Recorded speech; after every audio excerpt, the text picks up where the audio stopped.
Balita mula sa Cebu, huli sa isang video ang pag-araro ng isang SUV sa mga traffic cones at mga sasakyan. Ayon sa mga balita, ang driver ng SUV inatake ng hypoglycemia. Ano nga ba itong hypoglycemia? Bakit ito nangyayari? Paano ito maiiwasan? Halika kayo, atin na yang pag-usapan. Sa video nakuha ng isang netizen, kitang-kita na nawala ng kontrol ang driver ng isang SUV na nagresulta sa pagbangga sa mga traffic cones ng mga sasakyan at tumigil lamang noong mabangga niya ang isang barikada sa daan. Hypoglycemia ang tinuturong dahilan kung bakit nangyari ito. Para maintindihan natin, i-dissect po natin ang salita. Hypo, mababa, glyc, ibig sabihin sugar, at emia, ibig sabihin sa dugo. Mababang asukal sa dugo. So, klaro tayo dyan sa salitang yan. Ano ngayon ang maaaring mangyari kung mababa ang blood sugar? Usually, kapag bumababa ang blood sugar, ang isang pasyente ay maaaring makaramdam ng pagiging shaky, jittery, mamawis, sumakit ang ulo, magbago ang tibok ng puso, pakiramdam na pagod, irritable, mahirapan mag-concentrate, mahilo, ma-confuse, mawalan ng coordination at pwede ring mawalan ng malay o mag-seizure. Kapag ang isang tao nagmamaneho ay tamaan ng hypoglycemia, maaari talagang mahirapan siyang kontrolin ang kanyang sasakyan dahil pwedeng nawawalan talaga ng coordination dahil sa pagbagsak ng kanyang asukal. Kaya parating sinasabi na magpa-check up upang malaman ang inyong mga risk factors tungkol dyan, pati na rin ang mga dapat bantayan kung may tsansa bang bumagsak o tumaas masyado ang inyong mga blood titers, kasama dyan ang inyong mga blood sugar. So ang tanong natin, ano-ano nga ba ang maaaring magdulot ng pagbagsak ng blood sugar sa isang pasyente?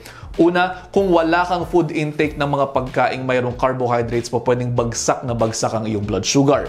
Oo, pwede naman talagang gumawa ng glucose ang iyong katawan mula sa ibang substrates, pero maaaring masyadong matagal ito at may pagkakataon talagang ganito, pwede kayo mag-hypoglycemia at magkaroon ng problema in the long run. Pangalawa, kung mayroong diabetes at umiinom ng mga gamot o nagtuturok ng insulin, kung hindi regulated ang dosage ninyo, pwedeng mapabagsak bigla ang asukal. Kaya laging sinasabi, mag-follow up dahil binabantayan po namin ang reaksyon ng mga katawan ninyo sa mga binibigay naming mga gamot sa inyo. Pangatlo, kung wala kang diabetes, pwedeng dahil sa pag-inom yan ng alcohol, problema sa atay, severe infection, problema sa bato o pati advanced heart disease at marami pang iba. Kaya para maiwasan ito, kung mayroon kayong mga iniinom na gamot para sa diabetes, mag-follow up sa inyong mga doktor sa oras na sinabi nila sa inyo. Kung walang sinabi kung kailan mag-follow up bago maubos ang mga medications na inireseta sa inyo, magpakita na kayo sa kanila. Pwede ring magpakonsulta sa dietitian kung hindi ninyo alam kung ano nga ba talaga ang dapat ninyong kinakain para maiwasan ang mga bouts ng hypoglycemia at hyperglycemia na rin. Mainam din po na parating mag-check ng blood sugar. Meron na rin nabibiling mga patch na nilalagay sa likod ng mga braso ninyo para continuous na malaman kung mataas ba o mababa masyado ang inyong mga blood sugar para nang sa ganito ay malaman ninyo kung ano ang dapat gawin.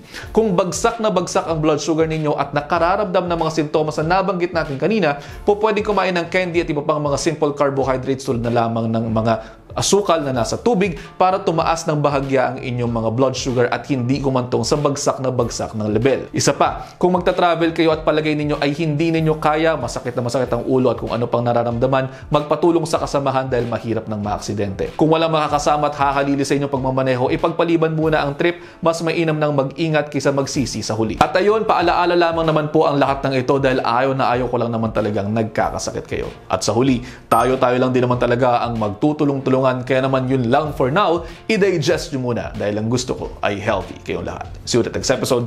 Ingat!